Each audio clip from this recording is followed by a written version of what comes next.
Welcome everyone for the Sunday satsang. So today's title is targeting the ultimate goal. So everyone has some goal in life. So everyone has different goal. Like what is your goal? What is your goal in life?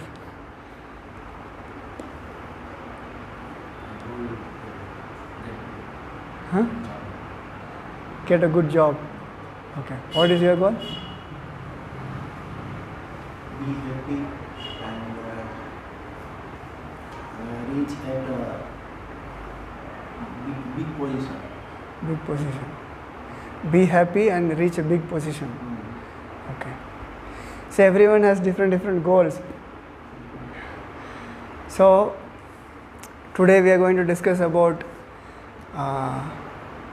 the targeting the ultimate goal. That's the topic. As we saw, everyone has different goal. A student may say, I want to study well and score a good mark. I want to become the first rank student. A college student may say, I want to get a job and I want to get a big position.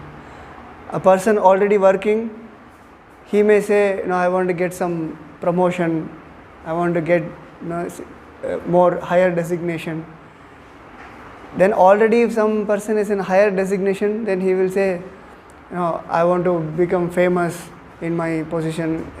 Many people will say many different things. Everyone has different goals. But these goals are really not the goal. So today we are discussing about the ultimate goal, which is not in this material platform, which is in the spiritual platform.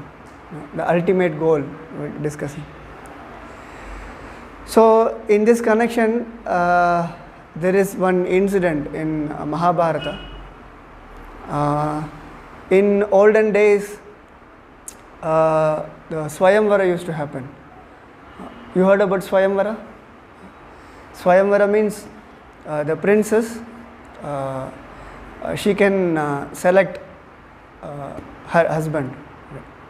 So it is only allowed for the princely class, like king, Kshatriyas. King will announce that my daughter I am going to give. So he give a particular task. It's a very complicated task, very difficult task. So who is doing this task, who is completing this task, then I'll give. So in Mahabharata there is one incident. So Arjuna, before he marries, I think Draupadi, he was given a task. So that is to test his archery skills. So Arjuna was a best bowman, archer. So to test his skills, there was one, one test is given to him.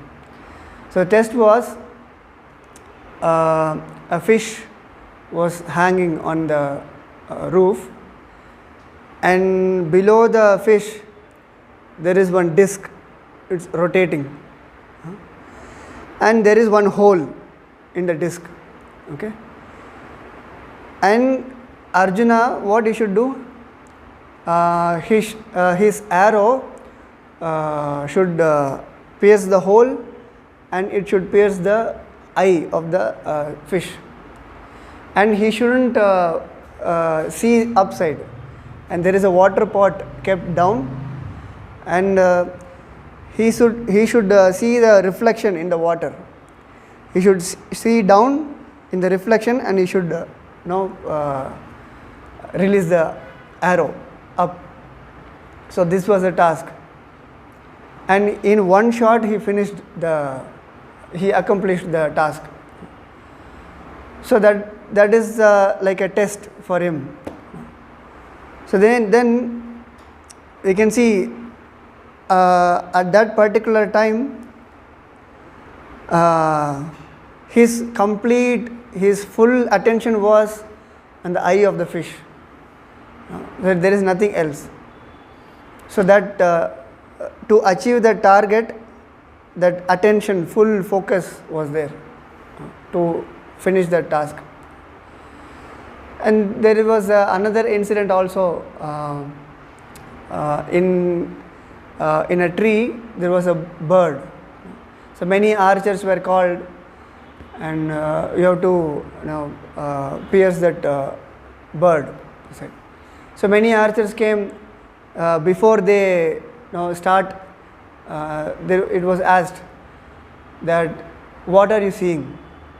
The one said, no, I am seeing the tree and the parrot, and I am going to pierce the parrot. So then said, okay, you are not qualified, go away. Then another person came, then what you are seeing?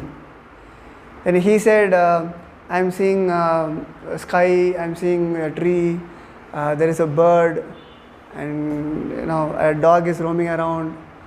He said, okay, you are also not qualified, just go away. So then Arjuna was called.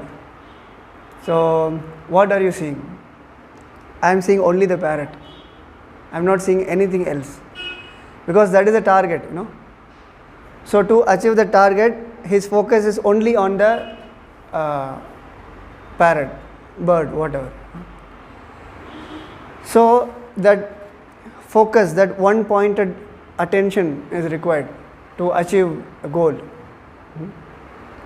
So now materially everyone has different goal.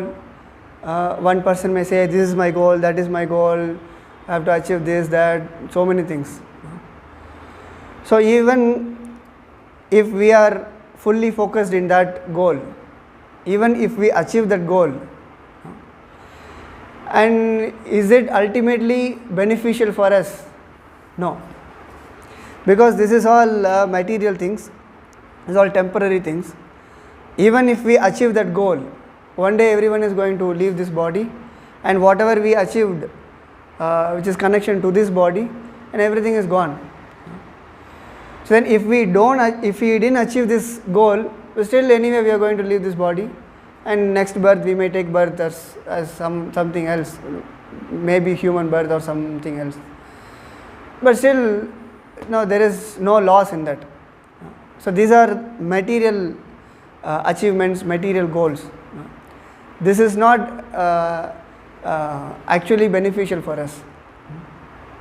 Actually, what is beneficial is to reach our eternal position, to get our Swarupa in the spiritual world. So that is the ultimate goal. Okay. So today's title is thus, that ultimate goal. How to target that ultimate goal is what we are discussing.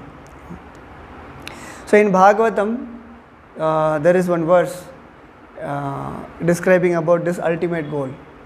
So the verse says, Aksham dasha pranam adharma dharmau chakre bhimanam ratinam cha jivam dhanurhitasya pranavam pratanti sharam tu jivam param eva lakshyam. So it is ending with param eva lakshyam. Param lakshyam, the ultimate lakshya, the goal, what we should have there. So the translation is, the 10 kinds of air acting within the body are compared to the spokes of the chariot wheels, and the top and bottom of the wheel itself are called religion and irreligion. The living entity in the bodily concept of life is the owner of the chariot. The Vedic mantra pranava is a bow. The pure living entity himself is the arrow, and the target is the supreme being. Okay. So here it is said at the end, the target is the supreme being, Krishna. Krishna is the target. So here in the translation it is mentioned that basically our body is compared to a chariot. And there is another example also relating to this chariot. and our senses and rope, intelligence, and that is all there. So this is even more clear. So what is our goal? By being in this condition, saying clearly, it is said, Aksham Dasha Pranam. Dasha Pranam means there are 10 kinds of air in our body. It said Prana, Apana, Udana, Vyana, Samana, and then there are Dhananjaya. Then there are 10 kinds of airs are there. We say, Prana Vayu. Prana, Mukhya Prana we say. Prana means it goes through our, that is a Prana. Prana Vayu means that is a life air we say. If the Prana Vayu goes, then our life finish in this body. So there are 10 kinds of air is there. So in the chariot, this 10 kinds of air is compared with the spokes of the wheel. And then Chakre Bhimanam Ratinam Cha Jivam. And before that, Dharma Adharvo. This chakra wheel is there. In that wheel, the top and bottom is considered as religion and irreligion. Dharma and Adharma. And then Chakre Bhimanam. Abhimanam. Abhimanam means we also say pride, like because of that false pride. Because materially we are conditioned. In that conditioned souls are Ratinam Cha Jivam. This Rath is considered as a conditioned living being. Okay. So there are 10 kinds of air, spokes are there, wheel, and then religion and irreligion is there. And the owner of this chariot is the conditioned living being. Because he has that abhimana. So I am this body, with that abhimana we are there. And then it is said, Dhanurhi tasya pranavam pratyanti. Dhanur means the bow. So the bow is compared with the pranava, the Vedic mantras. Okay. And Sharam tu jivam param eva laksham. Sharam means the arrow. Bow and arrow is there. Bow is the Vedic mantra, and Sharam, the arrow, is the pure living entity. Sharam tu jivam param eva laksham. So with this bow and arrow, we have to focus on the param laksham. What is the param laksham? The Supreme Being, Krishna. So here in the chariot, the owner of the chariot is the conditioned living being. Okay. So when he is in the conditioned state, he will not be able to understand what is actually our goal of life. So that wheel is continuously going on. Because he is conditioned, sometimes he commits some sinful activity, sometimes he is pious. So this cycle is going on, this wheel. So once he understands that this conditioned life, this is all temporary, this is material life, and this is not actually our place. We are spiritual being. We are supposed to be in the spiritual world, in the association of Krishna. Once we understand this, once the conditioned soul understand this, then he takes that bow and he will target that.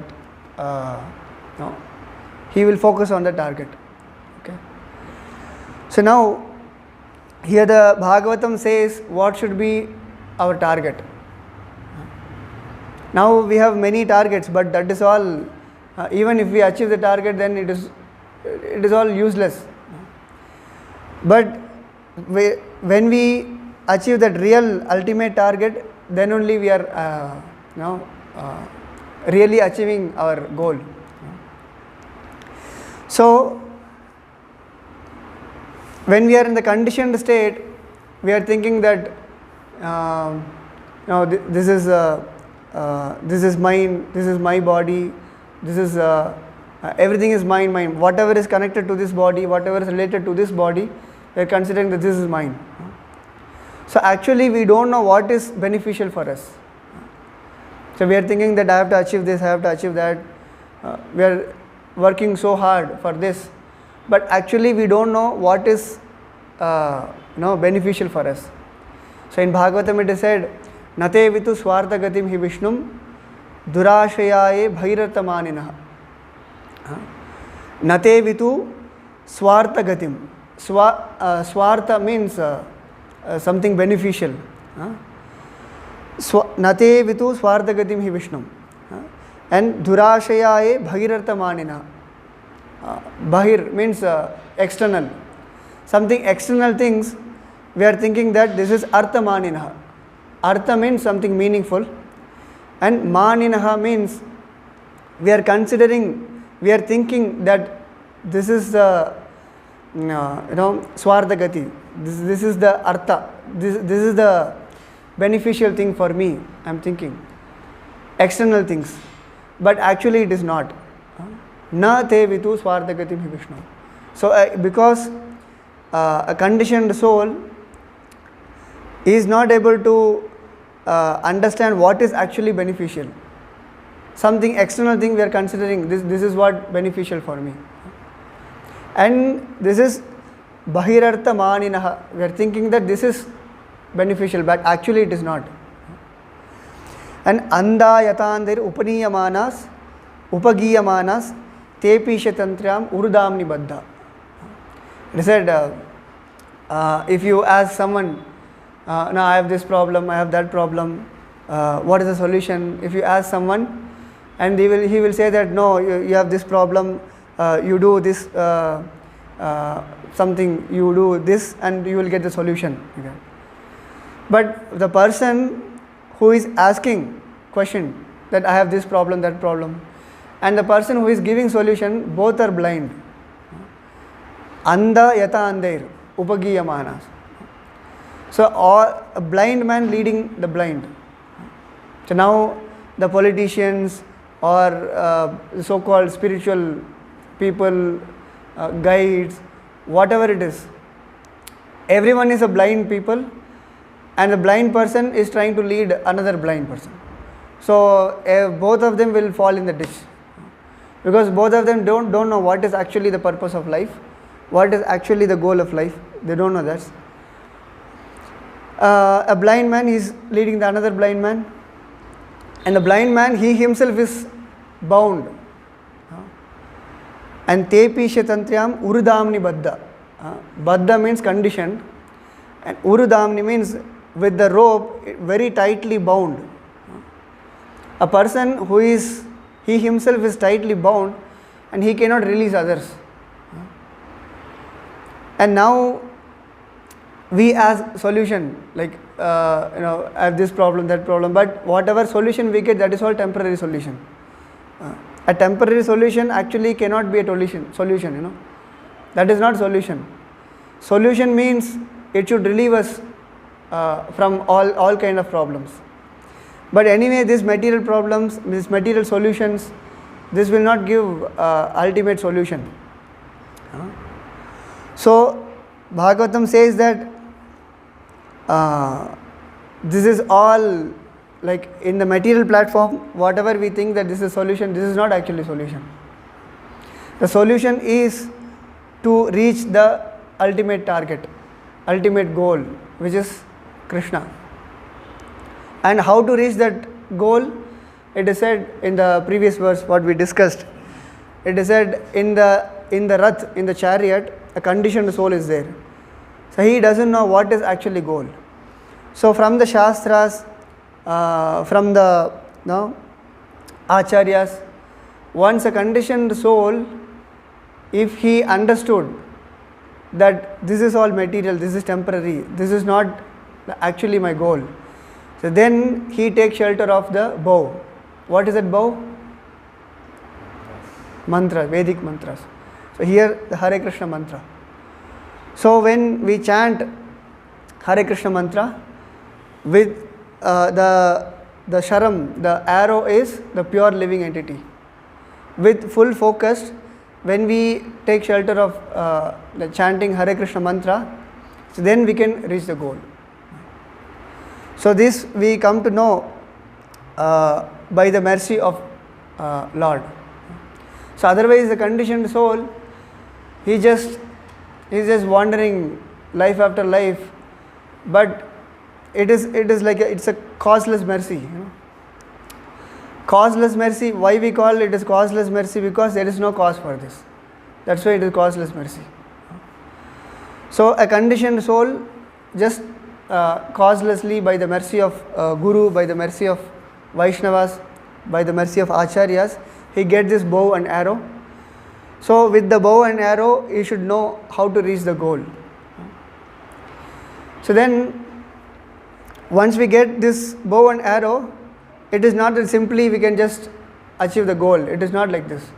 So we got this, and we should take guidance from an expert bowman, expert archer. So these are the guidance from Guru and Acharyas. So we got this holy name, and Prabhupada used to say, initially chant and be happy. Chant Hare Krishna and be happy. And simply we may think that I'll just chant Hare Krishna and all my problems will solve. So one day we were talking about this. You chant Hare Krishna and you can be happy.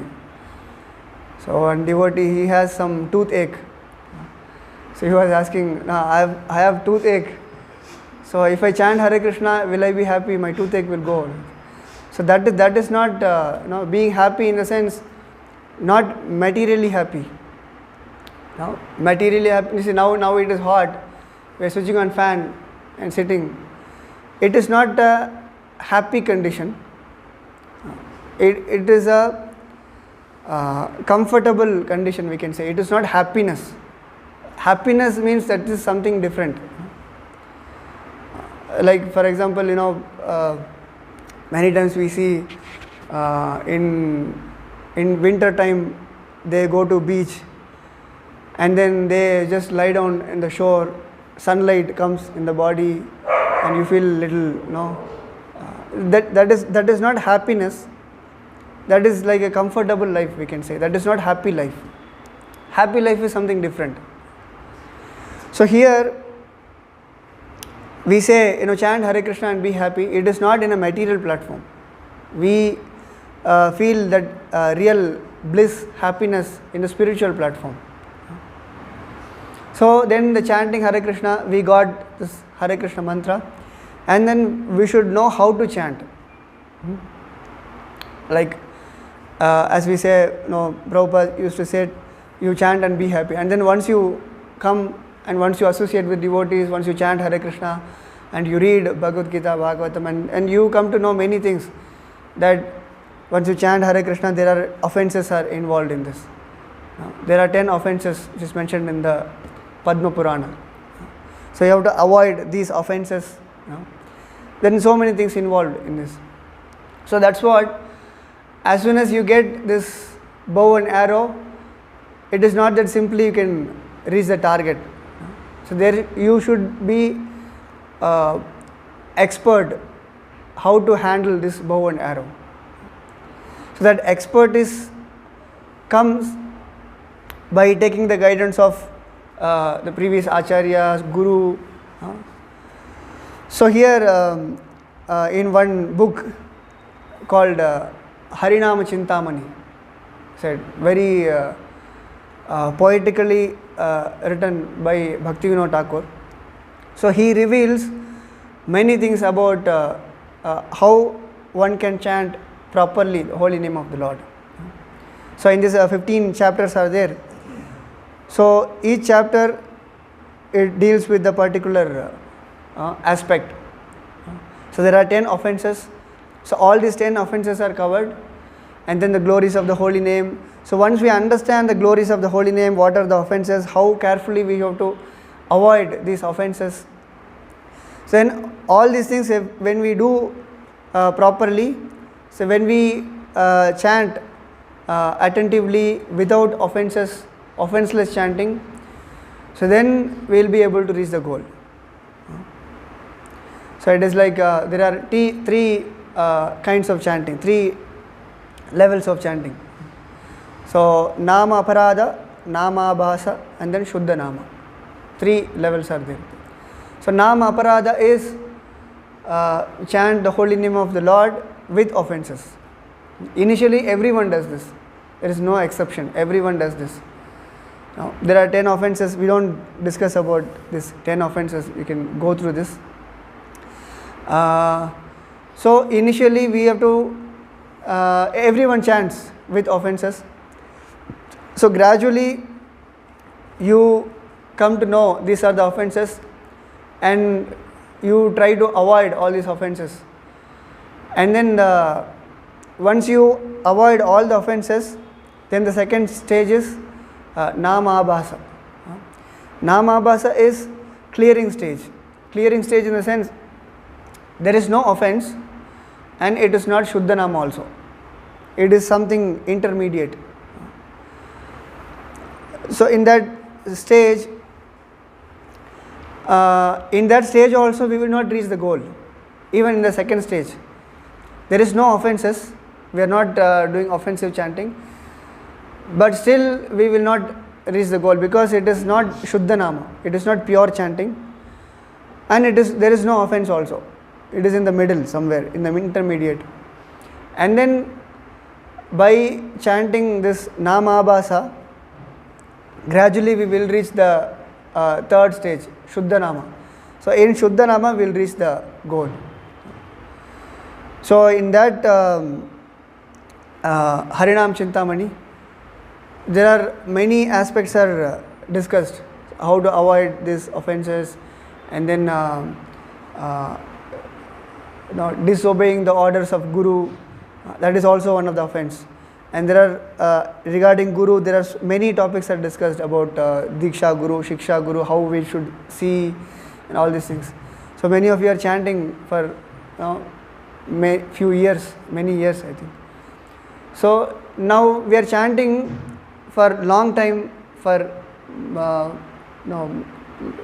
few years. But we are chanting and chanting, but we should understand the quality of our chanting. It is not that we are just pronouncing the mantra Hare Krishna, Krishna Krishna, Hare Hare, Hare Ram, Hare Ram. So it is not like this. No. It is said, when you chant a pure holy name, Krishna dances in our tongue. So which we never experienced. So it is like we didn't get that experience because we are actually not chanting Shuddha Nama. We are doing with offenses. So try to avoid these offenses. How to avoid these offenses? How to chant purely? And we have to come to the level, and we should try to chant pure holy name. So for that, these instructions will help a lot.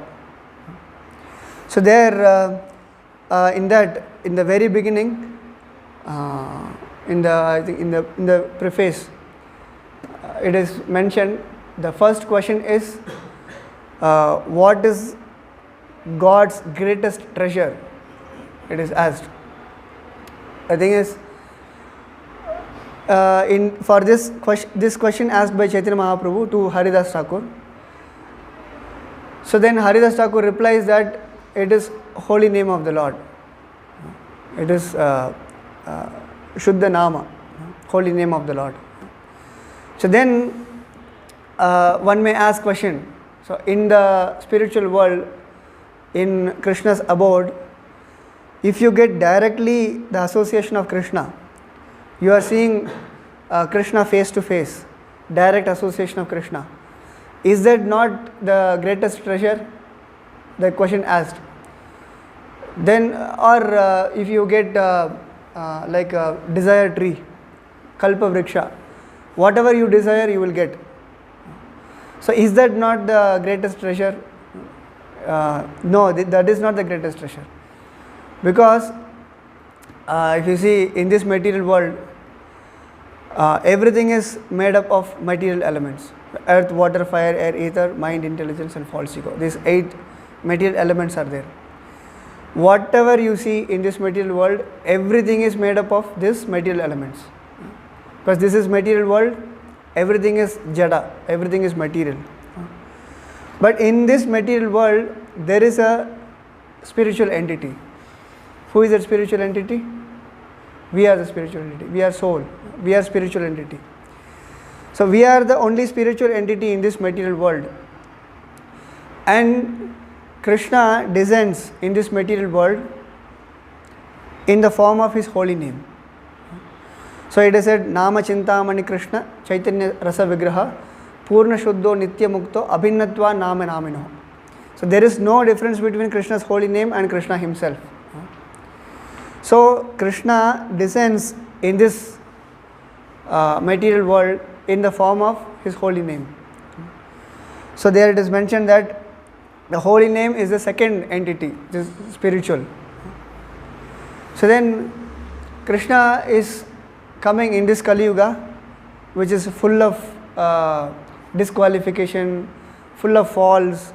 Everyone is always quarrel and hypocrisy. And actually Krishna doesn't appear in this material world, in this Kali Yuga actually, especially.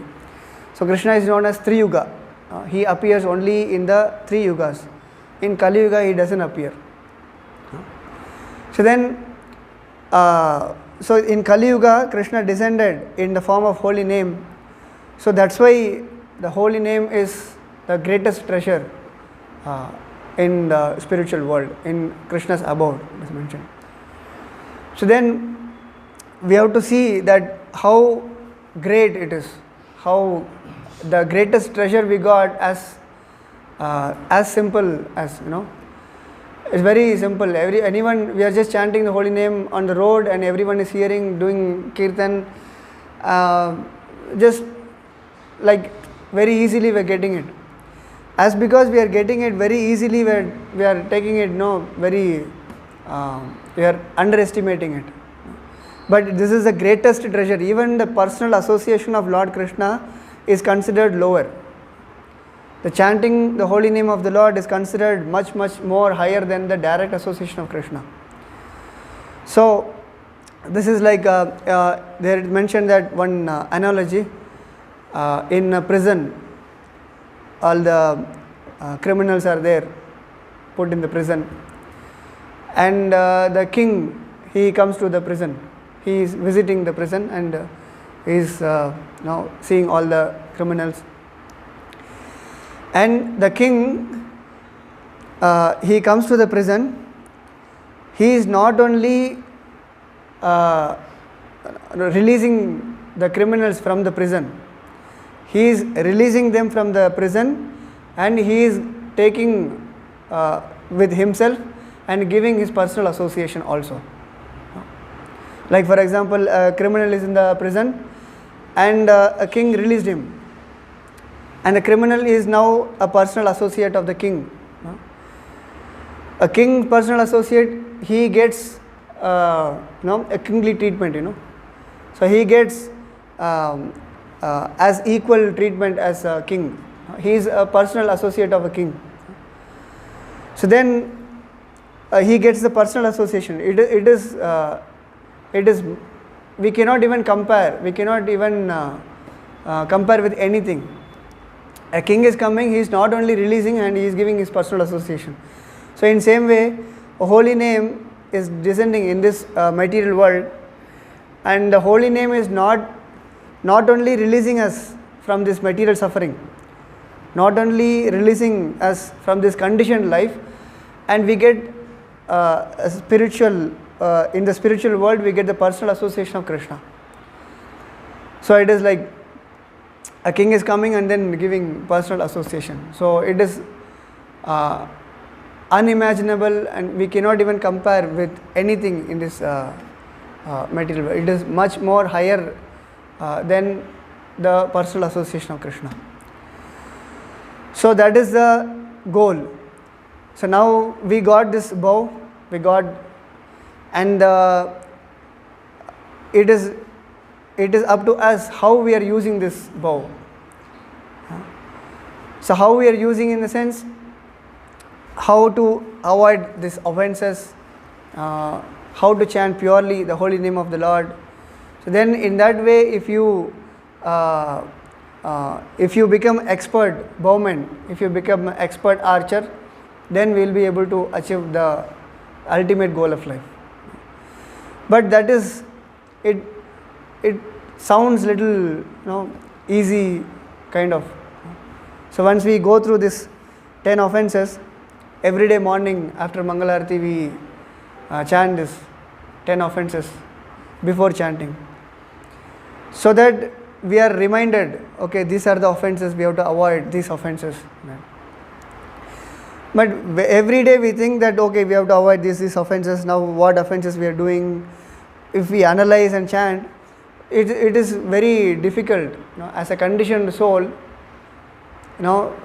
because we are many millions of lifetimes we are committing these offenses, we are in this conditioned nature, so it is difficult. So that is the austerity we have to take. So once we get this bow, and the pure living entity is the arrow. So when a pure living entity chants the holy name purely without offenses, then we will be able to achieve the goal. So Prabhupada says bhakti is a very simple process, but it is not easy. Simple process in the sense, you have to chant the holy name of the Lord without offense and follow regulative principles strictly, and then engage in the devotional service of the Lord. And it is sounding very simple, but it is difficult. So how it is difficult? The process is simple, simple process, but the conditioned soul is making it difficult. Because we are conditioned, we are bound by these modes of material nature.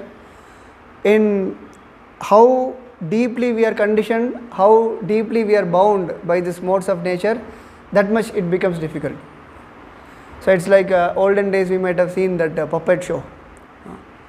So in that puppet show, the dolls are tied with the rope. The person is controlling. So once we are under the control, then we will not be able to do what we like. We are controlled. So to come out of this control, to come out of this conditioned life, that is difficult. So how much bound we are, that much the process becomes difficult. So for that we have to beg for the mercy, and beg for the mercy from the holy name. So because Krishna is independent, he is supremely independent, he is Swarat, and his holy name is also supremely independent. So we can't say that no, I should be able to chant properly, I should be able to avoid offenses and chant properly. It is by our endeavor also.